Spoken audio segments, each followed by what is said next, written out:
Bom dia, irmãos. Obrigado, irmãos, que nos ajudaram a louvar a Deus. Vamos fazer uma oração antes de começar a aula hoje. Pai, muito obrigado por esse dia maravilhoso, essa temperatura agradável, e especialmente por estarmos juntos uns aos outros para cantar ao Senhor, para aprender da Tua Palavra, Pai. Te oramos agradecidos e pedimos que o Senhor abra nossos corações, nos ajude, Pai, a aprender a orar melhor ao Senhor, a conectar nossas almas a Ti, a realmente sairmos de nossos tempos que passamos contigo, Pai, nos sentindo ligados, encorajados e tirando forças de Ti. Te oramos em nome de Jesus. Amém. Hoje nós vamos falar sobre oração, irmãos. Um tema amplo e que nos faz pensar imediatamente de quem a gente vai aprender quando a gente fala a respeito de como orar. Muitos livros, muitos tratados têm sido escritos sobre oração. Essa semana um irmão me passou uma aula de um pastor que fala sobre oração. A oração funciona porque orar, ela faz sentido, orar a um Deus que já conhece de tudo. Eu estou louco para ouvir essa aula, não ouvi ainda. Mas a gente não vai falar desses assuntos hoje. A gente vai aprender sobre outros assuntos que dizem respeito à oração nas Escrituras. E de novo a gente pergunta, poxa, nas Escrituras, quem poderia nos ensinar sobre oração? O primeiro exemplo que vem na mente é Jesus, não? Porque ele é o mestre, ele foi quem orou por excelência, melhor do que qualquer pessoa, quem conseguiu se conectar a Deus. E ele ensinou seus discípulos e a todos nós que o seguimos como orar. Mas não vamos aprender de Jesus hoje. A gente poderia pensar em Moisés, que falava com Deus como quem fala face a face com um amigo. Nosso sonho, não? Falar com Deus e vê-lo em nossa frente. Mas também não vamos aprender de Moisés. Ou então Elias orou por coisas impossíveis, orou para que chovesse, para que parasse de chover, e Deus o atendeu. Quanto a gente quer, não? Fazer orações impossíveis que sejam atendidas por Deus. Mas a gente não vai aprender de Elias também. Todas essas pessoas foram incríveis e tantos outros. Mas hoje a gente vai aprender com aqueles que nos deixaram o maior legado sobre orações do dia a dia e orações práticas, que foram os salmistas. O salmo, ele vem do grego, de uma palavra salmoi, salmoar, não sei como que se pronuncia grego, mas o significado dessa palavra pode ter sido músicas cantadas na lira ou na harpa. Os salmos contêm, de acordo com alguns estudiosos, todos os temas principais abordados em todas as escrituras, todos os estilos de prosa, de poesia abordado nas escrituras. Os salmos consistem de músicas e orações feitas numa linguagem extremamente popular, feitas na linguagem que a gente fala no dia a dia. Por exemplo, Salmo 4, versículo 1, na versão Almeida, revisada e corrigida, fala assim: ouve-me quando eu clamo, ó Deus da minha justiça, na angústia me deste largueza, tem misericórdia de mim e ouve a minha oração. Amém? Bonito português, se a gente conseguir entendê-lo. Mas é mais provável que Davi tenha dito o seguinte: quando eu chamar, responde-me. Deus, fica do meu lado. Quando eu estive em dificuldade, tu me acolheste. Agora que eu estou encrencado de novo, atende-me, ouve-me. Os salmos foram escritos em linguagem que a gente fala uns com os outros. Ninguém preparava palavras rebuscadas para se apresentar a Deus. Falava do que estava no coração, da linguagem que a gente pensa, em que a gente fala uns com os outros. Há mais ou menos 7, 8 anos atrás, eu senti uma extrema dificuldade em minhas orações para conseguir me conectar a Deus. Eu estava passando por um momento de muito desânimo. E eu ouvi um irmão, um pregador, falando sobre os salmos, me encorajando a gente a aprender a orar na linguagem dos salmos. E eu comecei a entrar nesse livro e a ler um salmo atrás do outro e a estudar a respeito dele. E isso já faz quase 10 anos. Eu já li os salmos diversas vezes nesse período. E realmente ele tem providenciado para mim a linguagem, uma linguagem para eu conseguir me conectar a Deus. E eu acredito que talvez de todas as coisas incríveis que esse livro possa nos dar, essa é a principal, esse é o maior tesouro que podemos aprender. Como ter ferramentas para a gente conseguir orar, que é o desejo de Deus para cada um de nós. Sabe, um dos primeiros princípios que eu aprendo no Salmo é que nós precisamos ser reais com o nosso coração. Deus quer ver o nosso coração como ele de fato é. Nós não precisamos preparar a nós mesmos para entrar na presença de Deus. Deus quer que nós entremos já em sua presença. E Ele quer trabalhar em nossas vidas, a partir do que nós somos, a partir do que apresentamos a Ele, no presente momento. Ser real é ser íntegro, é ser um só, é ser verdadeiro, é falar o que está lá de verdade. Os salmos, eles contêm orações chocantes. Você lê as escrituras, você fala, esses homens oraram isso? Eles falaram isso para Deus? Sabe, a gente vê a coisa bruta no coração desses homens. Sabe, nos Salmos a gente vê expressão, por exemplo, de tristeza. Em Salmo 11, versículo 1, fala, até quando, Senhor? Para sempre te esquecerás de mim? Até quando esconderás de mim o teu rosto? Até quando eu terei inquietações e tristeza no coração dia após dia? Até quando meu inimigo triunfará sobre mim? A gente vê expressões de derrota nos Salmos. Salmo 108, versículo 11. Não foste tu, ó Deus, que nos rejeitaste e deixaste de sair com os nossos exércitos? Esse homem aqui não estava sentindo a vitória de Deus, estava sentindo um fracassado. E ele orou a Deus, por que você parou de me dar a vitória? A gente vê raiva, vingança no coração dos salmistas. Salmo 137, do 7 ao 9, lembra-te, Senhor, dos edomitas e dos que fizeram quando Jerusalém foi destruída, pois gritavam, arrasem-na até os alicerces. Ó cidade de Babilônia, destinada à destruição, feliz aquele que lhe retribuiu o mal que você nos fez, feliz aquele que pegar os seus filhos e o despedaçar contra a rocha. Sabe o que o salmista tinha experimentado? Ele tinha visto os babilônios e os edomitas virem até Jerusalém, pegarem os seus filhos, matarem as suas esposas grávidas. E o que havia no coração desses homens era raiva, era desejo de vingança. E a gente pode ficar chocado com isso. Como que alguém ora por essas coisas? Mas sabe, eles oraram para a pessoa certa. Eles expressaram aquilo para aquele que poderia aguentar ouvir coisas como essa. Quase metade dos salmos, 67, são considerados salmos de lamento. São salmos em que as pessoas estão reclamando com Deus, em que elas estão colocando para Deus suas angústias, suas inquietações, suas preocupações, suas insatisfações e outras em alguma coisa.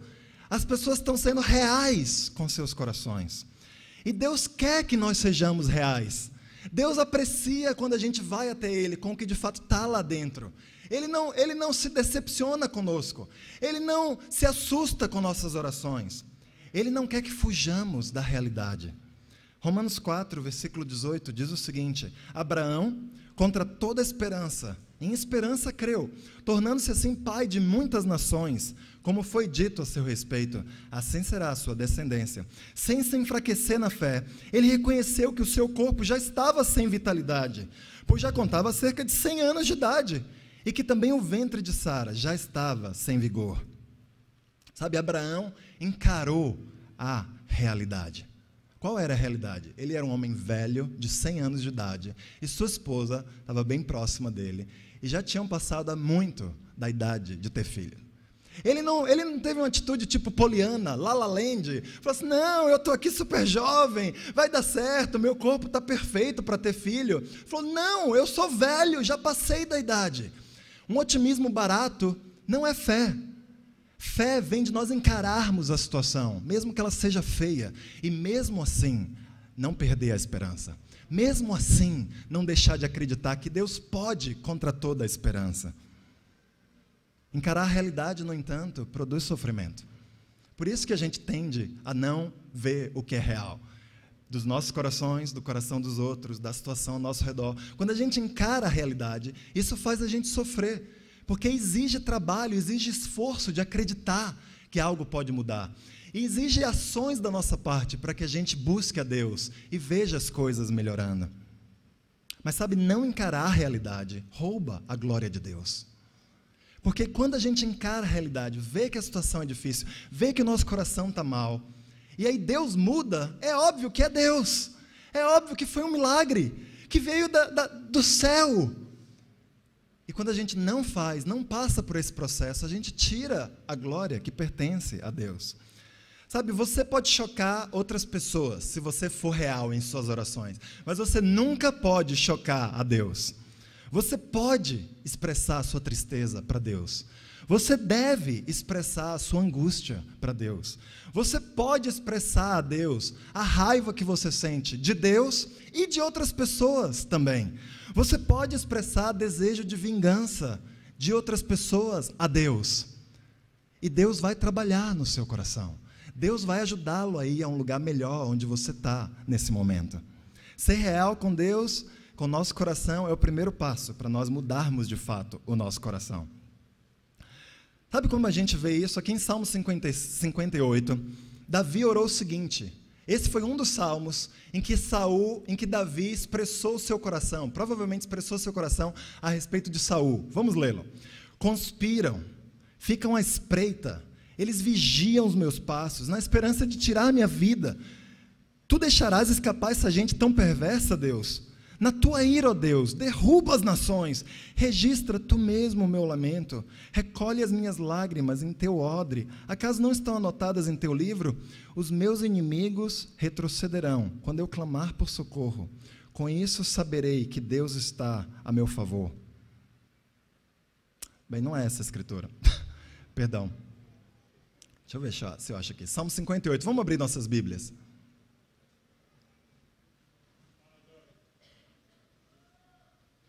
Salmo 58, versículo 6. Isso aqui. Salmo 58, versículo 6. Fala o seguinte: quebra os dentes deles, ó Deus. Arranca, Senhor, as presas desses leões. Desapareçam como a água que escorre. Quando empunharem o arco, caiam sem forças as suas flechas. Sejam como a lesma que se derrete pelo caminho, como o feto abortado. Não vejam eles o sol. Isso foi o que Davi, o homem segundo o coração de Deus, orou a respeito de seus inimigos. E a gente pode pensar e ficar assustado com isso. Falar, como Deus considera esse homem um grande homem de Deus? Bem, Davi expressou isso para Deus, mas é interessante a gente se perguntar, como que Davi tratou Saul, quando ele teve a oportunidade de fazer mal a Saul? Aqui em 1 Samuel 24, narra uma das oportunidades em que Davi teve de matar Saul. Havia ali uma caverna, e Saul entrou nela para fazer suas necessidades. A Bíblia não nos poupa do humor, amém? Davi e seus soldados estavam bem no fundo da caverna. Eles disseram, este é o dia sobre o qual o Senhor lhe falou, entregarei nas suas mãos o seu inimigo para que você faça com ele o que quiser. Então Davi foi com muito cuidado e cortou uma ponta do manto de Saul, sem que este percebesse. Mas Davi sentiu bater-lhe o coração de remorso por ter cortado uma ponta do manto de Saul. Então disse a seus soldados, que o Senhor me livre de fazer tal coisa, meu Senhor, de erguer a mão contra ele, pois é o ungido do Senhor. Com essas palavras, Davi repreendeu os soldados e não permitiu que atacassem Saul. E este saiu da caverna e seguiu seu caminho. E outro momento depois, Davi de novo teve a oportunidade de matar Saul e não o fez. Como Davi conseguiu tratar com tanta generosidade um homem que o perseguiu por quase 10 anos? Que o tentou matar em diversas ocasiões, que o roubou do privilégio de ser o rei que Deus havia dado a Davi. Como? Porque Davi foi real com seu coração, com Deus. Porque Davi expressou para Deus o desejo de matar Saul.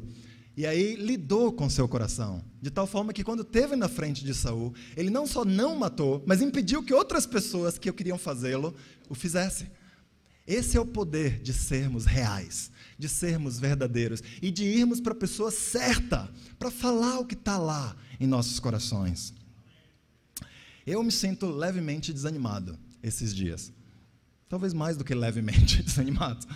Quando a gente foi convidado para vir a São Paulo, a gente sabia que a gente ia se envolver em situações muito difíceis, para as quais a gente não estava preparado, a gente sabia que a gente ia sofrer, a gente imaginava que apesar das nossas boas intenções, a gente iria machucar outras pessoas ao tentar entrar em situações e lidar com situações, em parte por causa da nossa inexperiência, em parte por causa da nossa imaturidade, em parte por causa da fraqueza dos outros também. Mas uma coisa é você imaginar a dor, outra coisa é você passar por ela, é você experimentá-la. E junto com buscar resolver, ajudar a resolver situações na igreja, nós temos machucado irmãos, nós temos visto pessoas muito queridas para nós sofrerem, e a gente tem sofrido no meio de tudo isso. Eu sei que Deus quer produzir, em situações como essa, uma dependência de nós nele. Que Ele quer, apesar de nós vermos nossos pecados e de vermos os pecados dos outros, Ele quer que a gente entenda que, por mais que a gente queira fazer sua vontade, por mais que a gente queira fazer o que é certo, e isso deve fazer parte do coração de cada discípulo, nenhum de nós é suficiente, nenhum de nós é completo. Em todos nós falta muitas coisas. E quando a gente busca obedecer a Deus, e a gente peca, e a gente sofre uns com os outros, isso produz muita dor. Eu quero pedir suas orações, não quero que você fique muito preocupado comigo.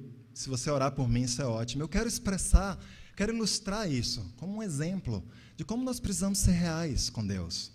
Não tem problema nós passarmos por momentos de desânimo. Não tem problema nós passarmos por momentos de angústia.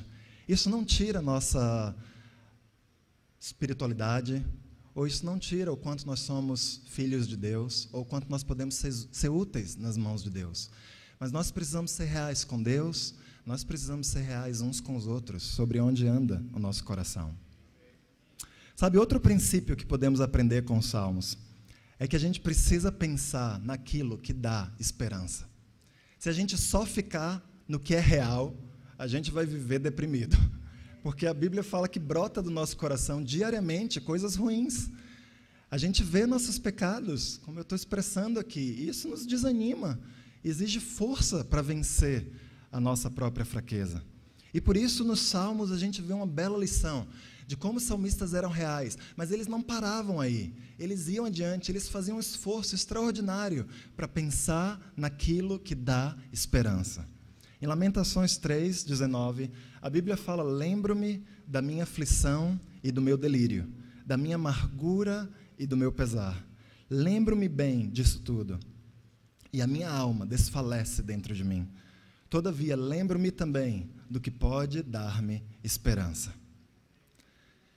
Sabe, nós estamos numa guerra espiritual. Os inimigos não são uns aos outros, são Satanás e seus anjos.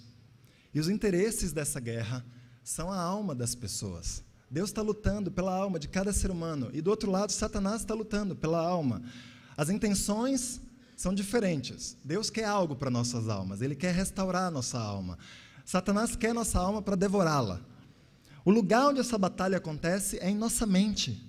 É principalmente em nossa mente, é o campo de guerra, é o campo de batalha, porque a guerra é espiritual. E por isso, Filipenses 4, versículo 8, fala que, irmãos, tudo que for verdadeiro, tudo que for nobre, tudo que for correto, tudo que for puro, tudo que for amável, tudo que for de boa fama, se houver algo de excelente ou digno de louvor, pensem nessas coisas. Pensem nessas coisas, encham suas mentes do que é bom, do que é digno de louvor, porque é aqui que nós vamos ganhar a guerra com a ajuda de Deus.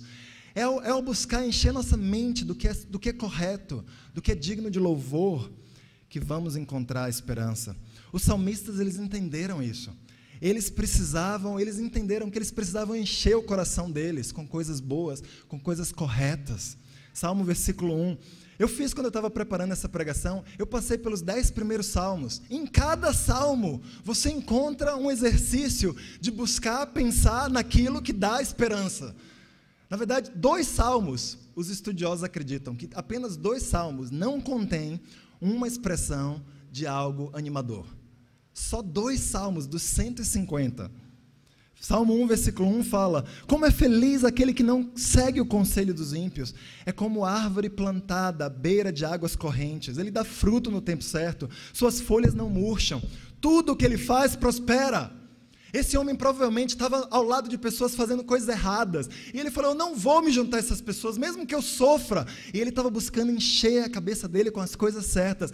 Tudo bem, eu não vou gozar dos privilégios que eles estão tendo, mas olha, eu é que tenho o privilégio verdadeiro por não me juntar aos pecadores. No Salmo 2, O salmista fala: por que se amotinam as nações e os povos tramam em vão? Do seu trono nos céus, o Senhor põe-se a rir e caçoa deles. De novo, o salmista que provavelmente estava sendo objeto de escárnio de outras pessoas. Ele fala: por que as pessoas tratam mal quem busca Deus? Mas eu sei, Deus, que do céu é o Senhor que vai rir deles quando a coisa acabar.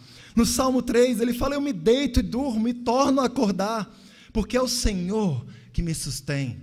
Talvez o salmista estivesse doente, talvez ele estivesse desanimado, e ele queria lembrar que eu vou dormir e o Senhor vai cuidar de mim no meu sono, eu vou acordar melhor amanhã.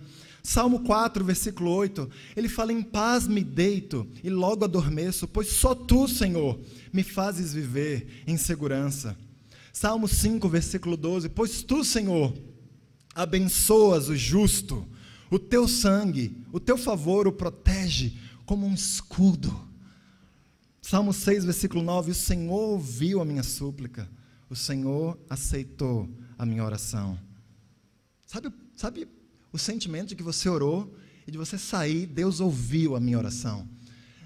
Deus não tinha aparecido a esse salmista numa visão falando: aceitei a sua oração. Ele buscou pensar nisso, ele falou: eu orei e Deus me ama, Deus ouviu a minha oração, sim, Senhor. Salmo 7, versículo 11, Deus é um juiz justo, um Deus que manifesta cada dia o seu furor. E sabe, não há nada a temer na justiça de Deus se nós estamos do lado dele, amém? Se nós estamos fazendo o que é certo. Isso não quer dizer que nós somos perfeitos, nenhum de nós poderia ter essa segurança, se isso dependesse da nossa perfeição. Isso depende de um buscar a Deus, de uma vida.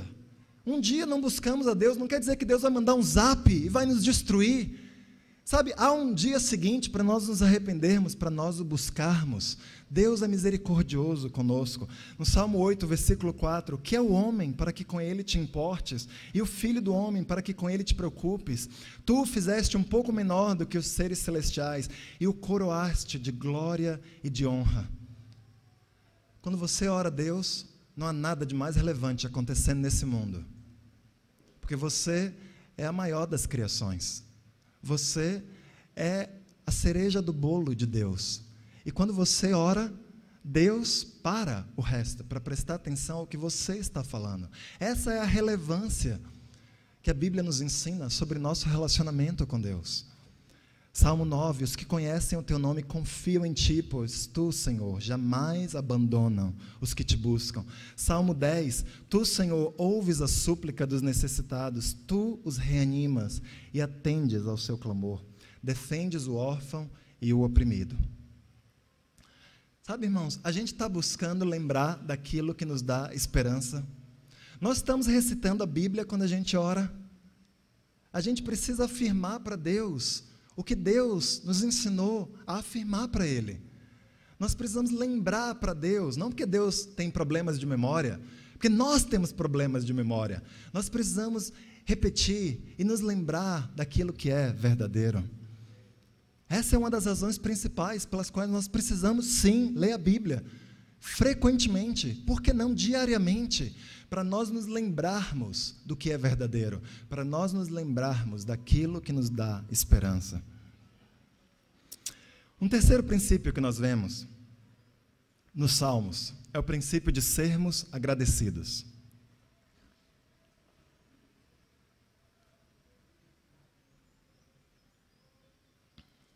Gratidão é uma atividade e não primordialmente um sentimento. Gratidão é um estado de espírito. Não é algo que simplesmente vem como uma emoção e que a gente não controla. Gratidão está ao alcance de cada ser humano, mesmo que nos sintamos tristes, nos sintamos machucados, nos sintamos amargurados. É algo que está ao nosso alcance. O Aurélio diz que gratidão é o reconhecimento por um benefício recebido. E como Deus não deixa de dar benefícios a qualquer ser humano, nós podemos, em qualquer e toda situação, reconhecer quais são esses benefícios. A Sofia, uns anos atrás, eu ia falar com ela, a gente cantava uma musiquinha antes dela dormir, e eu falava para ela: papai te ama, filha. Aí ela ficava quieta, me dava um beijo, eu falava: você ama o papai? Ela ama. Eu falei: então fala. E isso se repetiu por meses. Falava, papai te ama. Falei, você ama o papai? Ela ama. Falei, então fala. E eu queria ensinar para a Sofia que gratidão não é algo que a gente sente, é algo que a gente precisa expressar, é algo que a gente precisa construir em nossas vidas. A pergunta óbvia que vem quando falamos de gratidão é como ser agradecido quando coisas difíceis acontecem em nossa vida. Salmo 13, versículo 6 fala, eu quero cantar ao Senhor pelo bem que me tem feito. Não é, eu vou agradecer ao Senhor pelo mal que Ele me tem feito. Eu vou lembrar do bem. Quando coisas difíceis acontecem, acabaram as fontes de qualquer e toda bênção em sua vida? Cessaram os beijos que Deus envia dos céus? Você continua vivo? Amanhã continua sendo uma possibilidade de você se sentir melhor? Que tal cantar ao Senhor pelo bem que Deus tem feito? Salmo 16, versículo 6. As divisas caíram para mim em lugares agradáveis. Eu tenho uma bela herança. Que tal lembrar para nós que já somos cristãos, como você se sentia antes do seu batismo? Em que direção sua vida estava indo? Compara esse momento com como sua vida está hoje. Mesmo que ela esteja passando por diversos problemas. E veja como que fica o saldo. O que Deus tem feito por você e em você. Salmo 17, versículo 15. Quanto a mim, feita a justiça, eu verei a tua face. Quando despertar, eu ficarei satisfeito ao ver a tua semelhança. Na nova tradução, na linguagem de hoje, está, mas eu te verei, pois tenho vivido corretamente, e quando acordar, a tua presença me encherá de alegria. Sabe, a gente passa e todos nós passamos por coisas difíceis, mas há um momento em que a alegria vai vir, há um momento em que o choro vai acabar, e a gente vai se regozijar de novo em Deus, e por isso podemos buscar gratidão. Como a gente pode estar agradecido quando pessoas pecam contra mim, quando pessoas são injustas contra mim, quando coisas acontecem que não são certas, e de fato coisas acontecem que não são certas contra nós, coisas acontecem aqui dentro da igreja, que não são certas, porque nós estamos aqui dentro da igreja. Em algum momento da sua vida, isso já aconteceu ou vai acontecer, de você fazer algo injusto contra outra pessoa aqui dentro. Salmo 133, 1 fala, como é bom e agradável quando os irmãos convivem em união. Salmo 16, 3, quanto aos fiéis que há na terra, eles é que são os notáveis, em quem está todo o meu prazer. Sabe, nós precisamos lembrar do privilégio que é ter relacionamentos. Se a dor está grande no seu coração, é porque alguém próximo a você te feriu. E se alguém está próximo a você, você tem uma razão de levantar as mãos para os céus e agradecer pelos relacionamentos que Deus tem proporcionado a você. Porque antes, quando éramos das trevas, nós não tínhamos comunhão uns com os outros. Nossos relacionamentos eram superficiais, eram interesseiros, ou talvez 1 ou 2 ou 3 amigos. Mas sabe, Deus nos proporciona o privilégio de compartilharmos tudo em nossa vida e de realmente ter uma vida em comum. É um privilégio fazer parte da igreja de Deus. Isso daqui não tem o objetivo de negar a dor que cada um sente ou já sentiu quando é machucado. Mas sabe, ao lembrar desse privilégio, a gente vai achar gratidão para ir, para resolver, para não se afastar, para não desistir uns dos outros. Para lembrar que apesar de pecarmos, nós ainda somos um dos maiores tesouros que Deus nos deu em nossa vida. Eu quero encorajar você a fazer um exercício, que você escreva no seu caderninho, ou faça uma nota mental. Pense em uma pessoa que tem te machucado. E pensa em uma característica pela qual você pode ser grato por essa pessoa. Anote isso, se isso vai te ajudar. E eu queria encorajar você a orar por essa pessoa, lembrar dessas características que você está anotando ou pensando. E que você talvez vai até a pessoa, que você vai expressar isso. Não negar a dor. Você vai falar, eu tô me esforçando para pensar que você, irmão, é uma pessoa assim. Que você, irmã, faz isso de forma excelente, que agrada a Deus. Sabe, gratidão é um exercício não opcional para todos nós que servimos a Deus. É um exercício que faria bem a qualquer ser humano. Eu quero encorajar todos aqui a fazerem esse exercício. A última característica de que a gente vai falar nos Salmos é que os salmistas nos ensinam como vencer a culpa. Sabe, nos Salmos nós vemos esses homens pecarem, abrirem o coração sobre coisas terríveis que haviam cometido, ou feito, ou pensado. E mesmo assim eles acharam o caminho para vencer a culpa dessas coisas que haviam feito. Salmo 17, versículo 3. Olha o que o Salmo fala. Provas o meu coração e de noite me examinas. Tu me sondas e nada encontras. Decidi que a minha boca não pecará. No Salmo 18, Davi fala: o Senhor me tratou conforme a minha justiça, conforme a pureza das minhas mãos, recompensou-me, pois segui os caminhos do Senhor, não agi como ímpio, afastando-me do meu Deus. Todas as suas ordenanças estão diante de mim, não me desviei dos seus decretos. Tenho sido irrepreensível para com ele, e guardei-me de praticar o mal. O Senhor me recompensou conforme a minha justiça, conforme a pureza das minhas mãos diante dos seus olhos. Sabe por quê?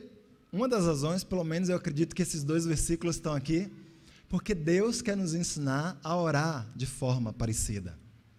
Deus quer ensinar-nos, irmãos, a falar para Deus: eu tenho sido irrepreensível, Deus. Eu tenho sido um homem, uma mulher justa. A culpa nos impede de falar coisas como essas, não? A gente fala: não, Davi pode ter sido justo, mas não eu. Davi não tinha os meus pecados. Parece que Deus não me conhece. Mas isso não é o que as Escrituras nos ensinam. Há uma maneira de nós falarmos isso sem sermos hipócritas diante de Deus. É entendermos a culpa e nos livrarmos dela. Sabe, nas Escrituras há 2 tipos de culpa. Uma culpa que é uma culpa objetiva, que vem de Deus. Outra culpa é a culpa subjetiva, que vem direto de Satanás. A objetiva fala assim, em 2 Coríntios 7, do 9 ao 10. Agora, porém, Paulo está falando para os coríntios: eu me alegro, não porque vocês foram entristecidos, mas porque a tristeza os levou ao arrependimento, pois vocês se entristeceram como Deus desejava, e de forma alguma foram prejudicados por nossa causa. A tristeza, segundo Deus, não produz remorso, mas sim um arrependimento que leva à salvação, e a tristeza, segundo o mundo, produz morte. Sabe, Paulo havia corrigido os coríntios sobre pecados que eles estavam cometendo. E essa correção produziu culpa neles. E essa culpa os levou a mudarem, a fazerem algo diferente, a irem atrás, a pedir perdão, a se indignar com o próprio pecado, a se arrepender. E isso produziu salvação na vida desses irmãos. Isso é o que a culpa faz, que vem de Deus. Deus usa a culpa para falar para nós: você fez algo errado. Mude, tem algo que não está certo, eu não vou continuar com você ao longo do tempo se você não entender que esse comportamento seu não me agrada. E essa culpa deve ser ouvida, não há nada de psicologicamente errada nela, é uma culpa que nós precisamos atentar e analisar nossas vidas, pedir ajuda das pessoas ao nosso redor e ir fazer algo diferente. Quando fazemos algo diferente, quando identificamos o que precisa ser feito e tomamos decisões, acabou. Ou então reconhecemos: não há nada mais a ser feito. Eu quero reparar, mas não tem como ser reparado. Peço perdão a Deus, peço perdão a uma pessoa, se houver o que pedir, e acabou.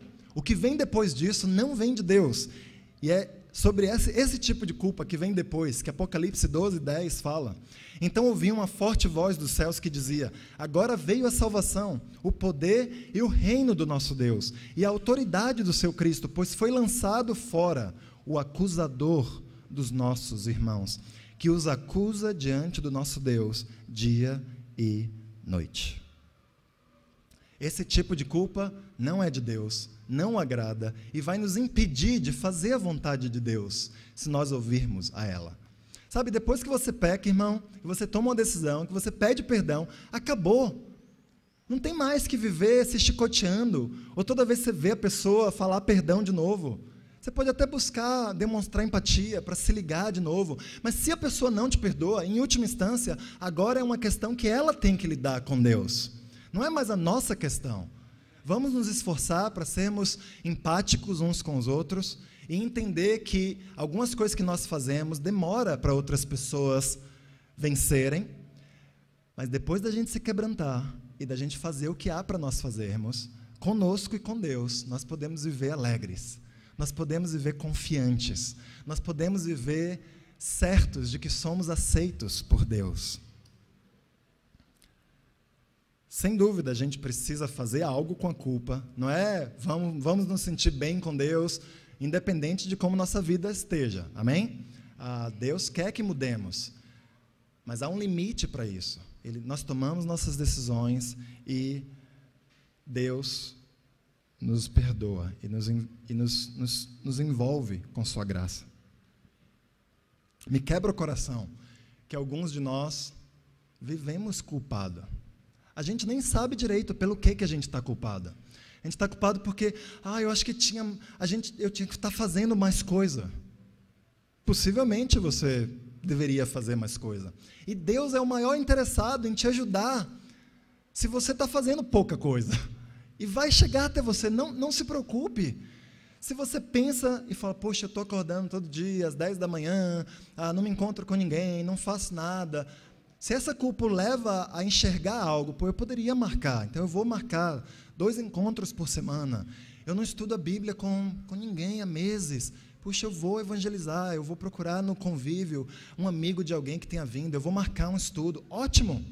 Mas se você não tem uma visão clara do que fazer, entregue isso a Deus. Você se sentir mal porque você nem sabe o que você precisa fazer, não vai te ajudar a fazer alguma coisa diferente. Na verdade, pode te atrapalhar a fazer a coisa certa. E por isso a gente precisa confiar de que, olha, Deus vai falar conosco por meio das Escrituras, vai usar um irmão, vai usar alguém que não seja cristão ainda, vai usar alguma situação para falar conosco. Esse é o trabalho do Espírito, ele quer nos convencer do nosso pecado. A gente não precisa ficar se sentindo mal até o Espírito nos convencer, amém? Salmo 18, 19 fala, Ele me deu total libertação, livrou-me porque me quer bem. Deus nos quer bem, irmãos. Assim como nenhum de nós quer ver nosso filho preocupado e ansioso e angustiado, Deus não nos quer ver assim. Ele quer nos ver alegres. Ele quer nos ver felizes, confiantes no dia a dia, amém? Vamos terminar aqui concluindo. O que a gente pode fazer com tudo isso? Como que nossa vida essa semana pode ser diferente, aprendendo esses princípios dos Salmos? Bem, a primeira coisa, você devia orar. Aprender tudo isso não vai adiantar nada se você não orar. Sabe, me preocupa que alguns de nós, que já somos cristãos, a gente tem perdido o zelo de passar tempo todo dia com Deus. E eu não estou falando 5 minutos, porque olha, para praticar alguns desses princípios, você não consegue fazer isso em 5 minutos. E não é também dirigindo até o trabalho. Eu não tenho problemas com orações no carro, eu oro no carro frequentemente. Eu estou falando sobre tempos exclusivos que você separa para orar a Deus, para você se concentrar no seu coração, para você se concentrar na realidade de Deus. E é difícil fazer isso no ritmo alucinante em que a gente vive, sem tirar tempo, e tirar um certo tempo para estar na presença de Deus. Se você não é cristão ainda, olha, é o maior privilégio da sua vida, que você pode decidir hoje, é passar tempo orando a Deus. Se você não sabe como fazer isso, peça ajuda. Há muita gente aqui que sabe. Comece a estudar, a Bíblia nos ensina sobre como orar. É os maiores privilégios que o ser humano recebeu nessa vida. Outra coisa que a gente pode fazer de prático, planeje suas orações. Não saia orando achando que vai ser a coisa mais natural do mundo. Alguns de nós precisamos parar e fazer um saudão de como anda a nossa vida de oração. Saber o que falar com Deus. Mude o assunto de vez em quando. A gente ora, às vezes, pelas mesmas coisas há semanas, há meses, há anos. E nossa oração se tornou meio robótica. Não está tirando as coisas de mais profundo que há lá de dentro. Faça uma lista do que você quer orar, do que realmente está no seu coração, do que está te machucando, do que você quer descobrir mais a respeito de Deus. Cante de vez em quando. Cante por 20 minutos, 30 minutos. Mas minha voz é horrível. Bote um fone de ouvido. Aí você não ouve a sua voz. Mas medite. Há tantas músicas belas por aí que falam das letras, das escrituras, que nos conectam a Deus. Passe tempos especiais de gratidão. Fale para Deus só o que Ele tem feito de bom na sua vida. Passe tempo de gratidão pelas pessoas ao seu redor, como Deus tem abençoado sua vida por meio das pessoas ao seu redor. Tenha tempo só de pedir coisas para Deus. Às vezes a gente é meio falso humilde, fala, não, eu vou só agradecer a Deus, eu não sou digno de pedir. Pelo amor de Deus, irmãos, tenha tempo só de pedir. Lá em casa, um dos passatempos favoritos da Sofia e do João é ficar pensando, se eu tivesse todo o dinheiro do mundo, se eu tivesse uma máquina que saísse dinheiro, uma árvore que nascesse folhas, e eles ficam sem parar, falam assim, eu compraria isso, eu teria isso, eu faria um castelo, e às vezes eu até me preocupo, eu e a Ana, eu falo assim, nossa, será que não está alimentando materialismo? Mas eles adoram, e vamos ser honestos, a gente adora também. Não é prazeroso pensar, se você ganhasse na Mega Sena, o que você ia fazer? A gente sabe que dificilmente qualquer um de nós vai ganhar, mas dá prazer mesmo assim. Pedir é bom. É bom pedir, Deus quer que a gente peça. Que tal você ter um tempo de oração só pedindo coisa que você quer? Sem se sentir egoísta, sem sentir que você está, eu não estou agradecendo por ninguém, eu não estou pedindo por mais ninguém. Que tal ter alguns tempos onde você ora só por você? E outros tempos onde você ora pelos outros. Planeje suas orações. Um terceiro ponto que a gente pode aprender, pense no que você está orando. Deus, Ele não tem prazer algum em orações belas, rápidas, com as palavras corretas, como a gente viu no começo. Algumas pessoas falam com Deus de forma tão rápida, que elas às vezes não estão pensando no que elas estão orando. Às vezes a gente aqui no nosso convívio criou um certo tique nervoso em que a gente não consegue parar em silêncio em nossa oração por uns 3 segundos, para a gente pensar no que a gente vai falar com Deus. E a gente ora, Deus, por favor, Pai, me abençoe, ó Deus maravilhoso, querido, Pai, por favor, venha. Sabe, eu não quero tirar sarro, obviamente, da oração de ninguém, mas por que ficar falando o nome de Deus a cada 2 ou 3 segundos? Será que isso é um pouco de ansiedade da nossa parte? Por que não parar e pensar, como a gente fala com um amigo? Deus, eu nem estou conseguindo falar com você agora, mas eu quero, me ajuda a entender o que está se passando no meu coração. E você ir se ligando ao que está lá dentro, ao que está aqui em sua mente, e ir falando para Deus, como um amigo fala, e expressando para Deus na quietude, na calma, o que de fato está em nossos corações. Vamos orar, amém, irmãos? Esse é o maior privilégio da vida cristã. Sabe, nós vamos comemorar a ceia agora, e é uma comemoração. Sem dúvida é um momento onde Deus quer que nos quebrantemos, que pensemos em nossos pecados, mas acima de qualquer coisa, Ele quer que nos alegremos, porque Ele rasgou o véu para nós entrarmos na presença de Deus. E o que mais, enquanto vivermos essa vida, nos leva à presença de Deus do que nossas orações? Em última instância, nós poderíamos pensar no que Jesus fez na cruz. Foi para que nós orássemos de verdade. Vamos orar e agradecer a Ele por esse momento. Deus, obrigado, porque o Senhor nos ensina como chegar até a sua presença. O Senhor se alegra com o que a gente tem para falar para o Senhor. Mesmo quando essas coisas assustam os outros, e nos assustam até, o Senhor gosta que a gente fale do que realmente a gente está sentindo e pensando. Nos ajuda a ter coragem, Pai, para a gente ser real com nossos corações. Ajuda-nos também a praticar, pensar naquilo que dá esperança para nós, Pai. E há tantas coisas que nos dão esperança. Há tantos motivos para nós estarmos agradecidos, Pai. Mesmo nos momentos difíceis, mesmo quando pecam contra nós, nos ajude a lembrar do que é bom, do que é valioso na vida que o Senhor nos deu e uns nos outros. Pai, ajuda-nos, por favor, a aplicar esses princípios à nossa vida de oração. Eu oro que o Senhor alegre nossos corações agora, nos ajude a refletir em Jesus. Obrigado por Ele ter ido à nossa frente, por Ele ter orado ao Senhor dessa forma e Ele ter nos dado o privilégio da gente também poder orar. Te oramos em nome dEle. Amém.